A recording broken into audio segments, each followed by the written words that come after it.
What's going on, citizens of the verse? This is Galactic Jack, and today I want to touch on the lore piece that was added in the Galactapedia a few days ago. This is probably the first, this is the first lore piece that I've read, from beginning to the end that really caught me. I'm sure there are more, but it's not something that I've delved into, personally. From here I will, most definitely. Today, I wanted to talk to you guys about the Siege of Tiber.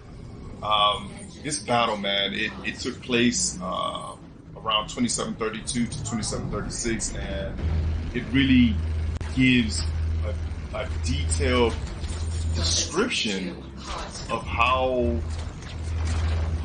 dangerous of an enemy the Vanduul are to UEE and surrounding alien races, for that matter.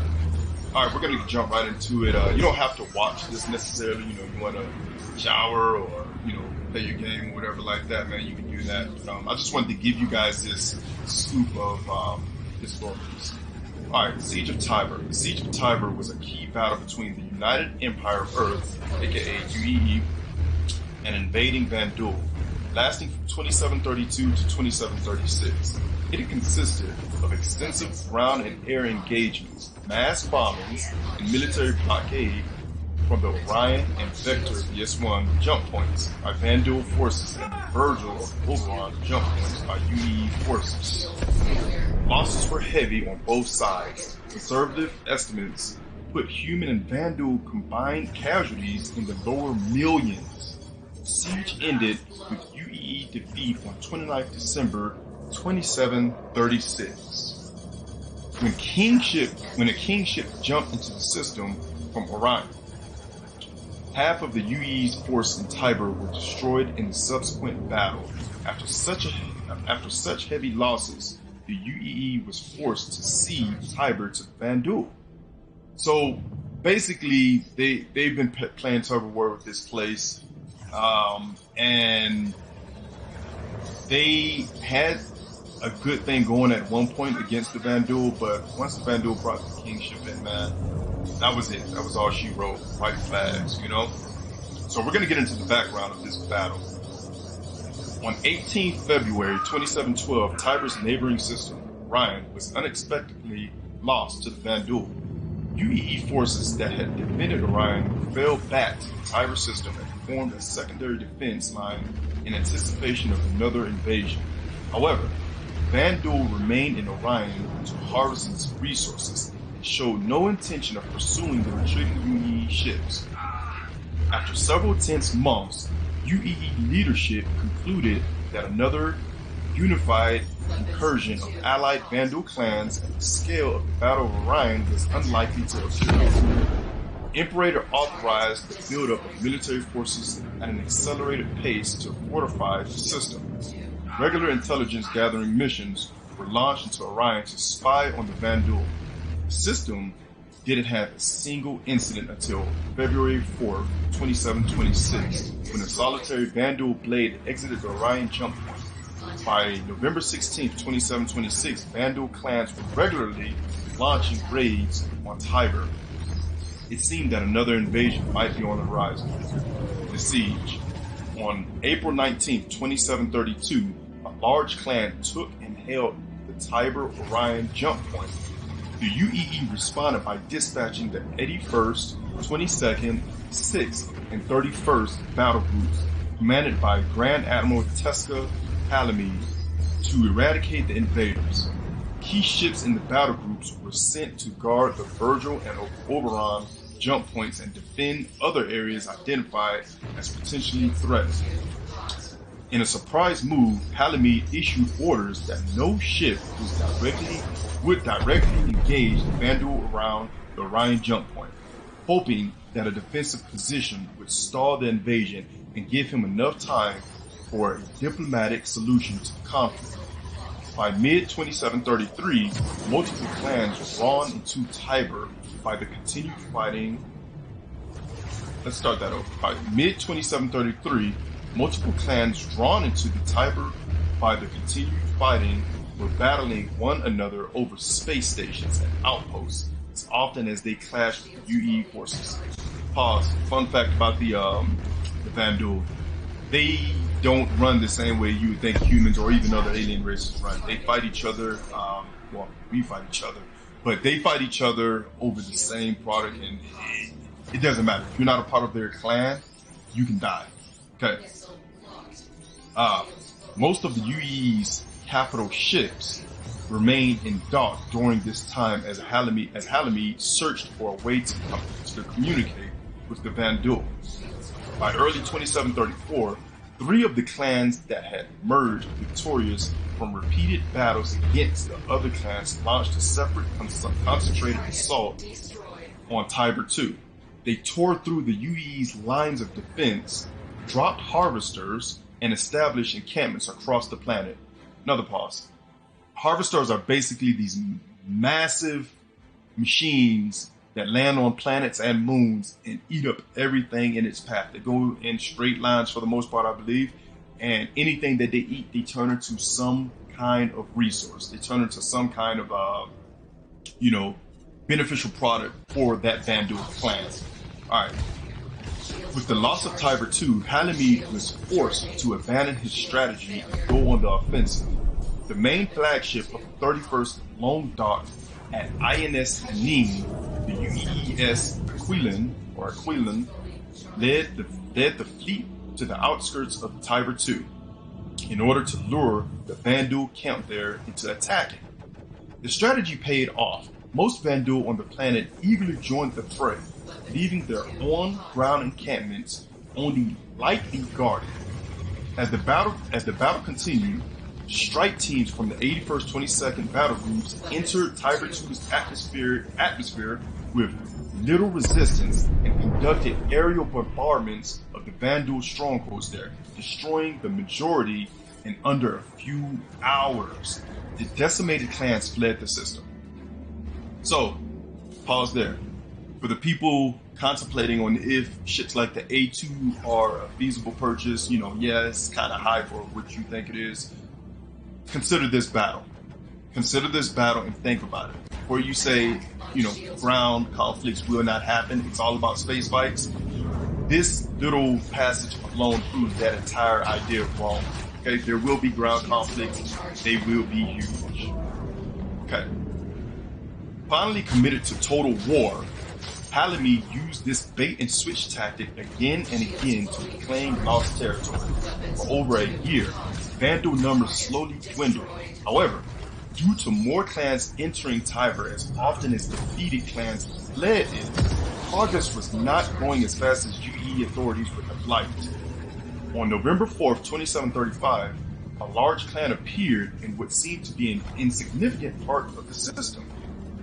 The UEES Aquilon and a selection of support vessels, personally led by Halamede, went to investigate the situation. As they approached, hundreds of Vanduul poured through a previously unknown jump point from the Vanduul system designated Vector, ambushing Halamede. The Aquilon was destroyed. All aboard were lost.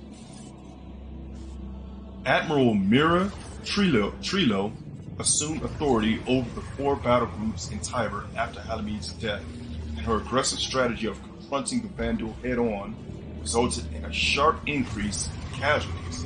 Under her command, the UEE made multiple attempts over the next year to expel the Vanduul, but no attack was successful.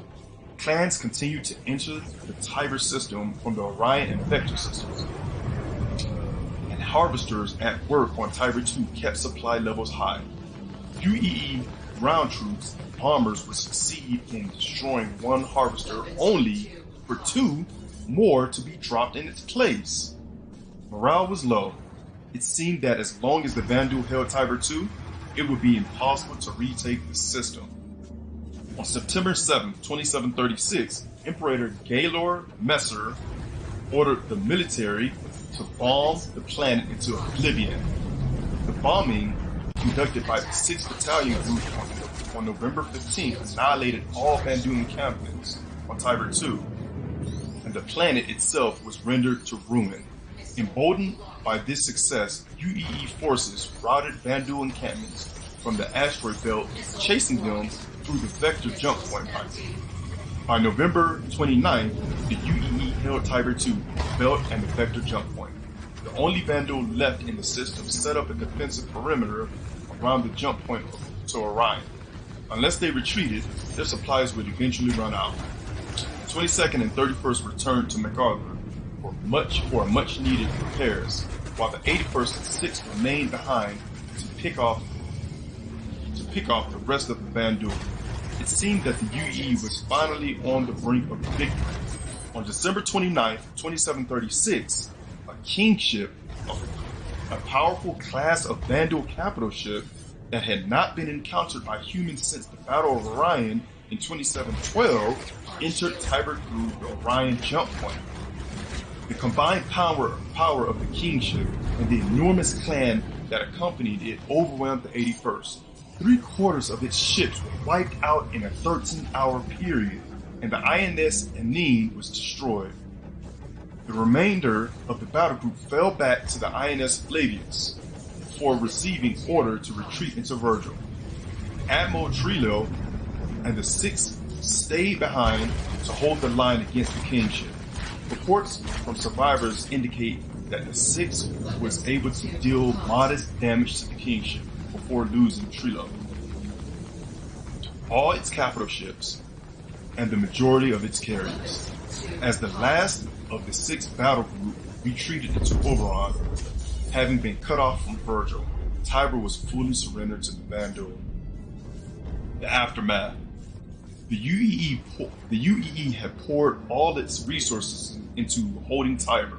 When the Vanduul launched an attack on the Virgil system immediately after Tiber's loss, the UEEN was unable to mount a sufficient defense to stop them. The beaten remains of the 81st Battle Group fought off the Vanduul fleet, while Squadron 214 aided the civilians evacuating Virgil 1, conducting multiple runs back and forth from Virgil through the Vega jump point. Given the choice between performing a final run and remaining safe, the 214 chose to go into Virgil one last time. Thanks to their actions, over 1 million civilians escaped from Virgil 1. There was every expectation that Vega would be Vanduul's next target. Instead, the Vanduul would not launch another mass attack on UEE territory until the fall of Caliban in 2884.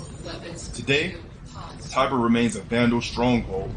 Harvesters continue to chew through the system's resources, strengthening any clan that passes through the area. Because Tiber is connected to both Oberon and Virgil, it provides the Vanduul with easy raiding access to UEE territory. Oberon and Vega are frequently raiding targets. The UEE conducts periodic bombing runs to Tiber, targeting Vanduul encampments and harvesters on Tiber 2, along with bases in the asteroid belt, but has been unable to claim the systems. Let's read that back. But has been unable so far to reclaim the systems.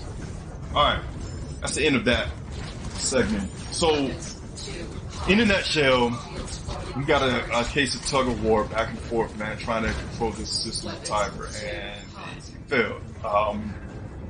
It goes to show just how powerful the Vanduul truly are. And how when they come into play in Star Citizen, it's a clan, a group you really want to watch out for. So we're going to pause it here. And I want to take a look at some of the facts about the Vanduul. They work in clans. They don't really have a surrounding government. These things, I know off the top of my head. I'm not really going to go too in depth in it. But one thing I did want to touch on before I forget about it. That last segment, I'm going to read it again because I want people, again, I own an A2. I probably won't own an A2 into live. I might end up buying it myself with credits. But I want to read back that portion where it said Oberon and Vega are frequent raiding targets. The UEE conducts periodic bombing runs to Tiber, targeting Vanduul encampments and harvesters. Pause right there. Okay. They do frequent bombing runs. Okay. These are contracts. All right. You join UE or maybe you don't. You can imagine that owning an A2, and they're going to obviously pay you well for going into these dangerous environments and doing those bombing runs. You can see with that alone, that small sentence, that having an A2, it's not even, it shouldn't even be questioned anymore. I'm not saying you have to own it, but if you do own it, don't second guess that ownership, okay? It might not be here now, but it will be here later, okay? So know that. All right, that said, I wanted to look at a few of these ships, the Kingship and the Harvester in particular. And I wanted to just, this is the Harvester right here. This thing is massive. I'm going to check out a few pictures with them and just give you an understanding of how huge these ships are.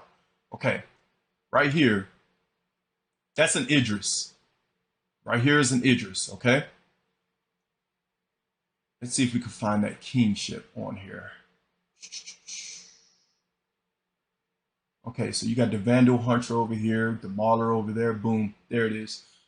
Pardon me, the Vanduul Harvester is right here.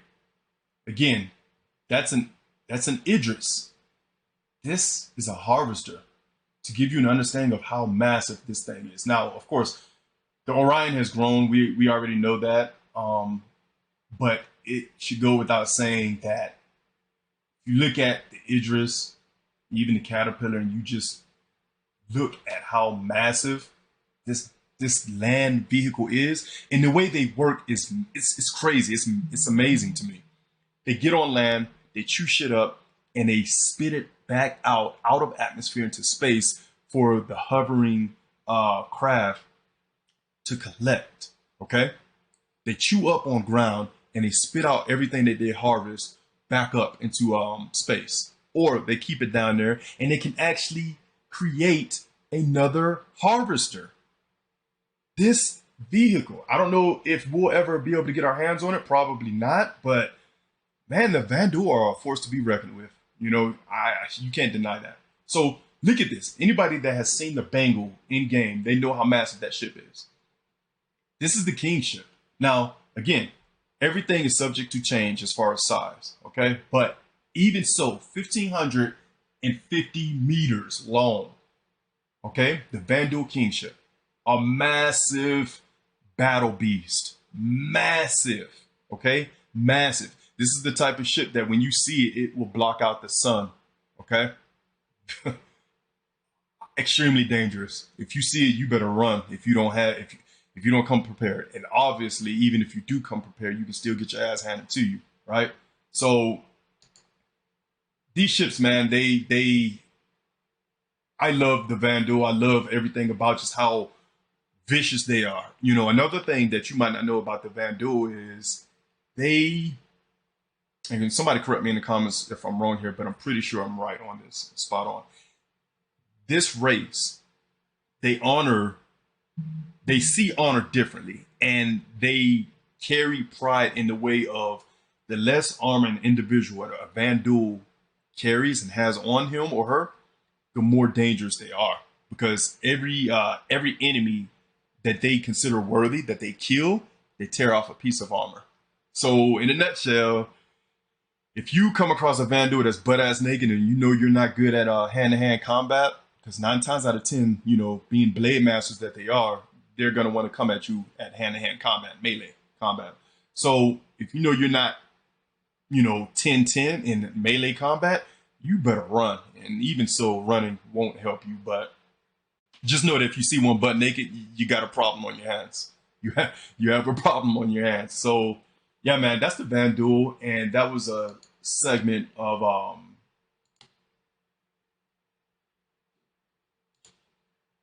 the Siege of Tiber.